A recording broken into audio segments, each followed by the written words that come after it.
How many more generations of America's daughters and sons would you have me send to fight Afghanistan's civil war when Afghan troops will not?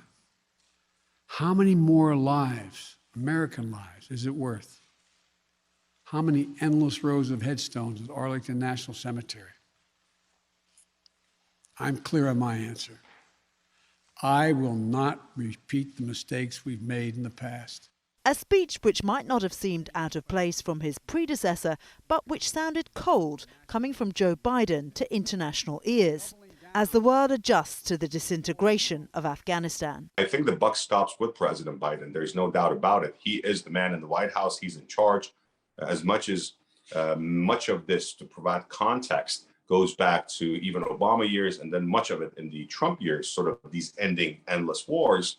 But the president, President Joe Biden, is ultimately responsible for what has transpired. And I think the biggest criticism would be the manner in which the withdrawal was phased out and the manner in which there was no contingency plan for the fall of Kabul. Leaving Afghanistan has long been a goal of successive American administrations. Americans don't want their sons and daughters on Iraqi, Syrian, or Afghan soil. The manner in which this has unfolded, no, I don't think any American watching their television sets is happy to see this chaos, or Afghans desperate Afghans latching on to landing gears and then falling off the sky. Some analysts believe US actions reflect a decision to prioritize the domestic over the international. He calculates that though the elites in Washington feel very ashamed about this, as do our own elites in Britain, the fact is the American public don't care very much.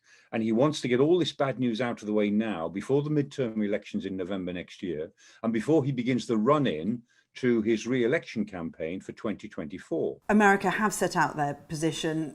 They seem to be saying this is the end of being the global policeman, certainly in an Afghan context. But what about the other large powers? Russia and China take a very different position on this. Does this leave a void which they may step into? All the autocrats in the world and a lot of the uncommitted peoples in the world will conclude that the Western powers talk a good game, but they don't have the strategic patience to hang in there for a long period. What this disaster for the West does geopolitically is create a vacuum in both Afghanistan and in Pakistan, which China and Russia will now fill. And that will be quite hard for Western powers to push against. And India, I think, will be much more aggressive because of it. I think we may be looking at a far greater instability in the Indian Ocean in the next 2 or 3 years as a result of what has actually happened in Afghanistan. Is there talk of expanding the perimeter around the airport?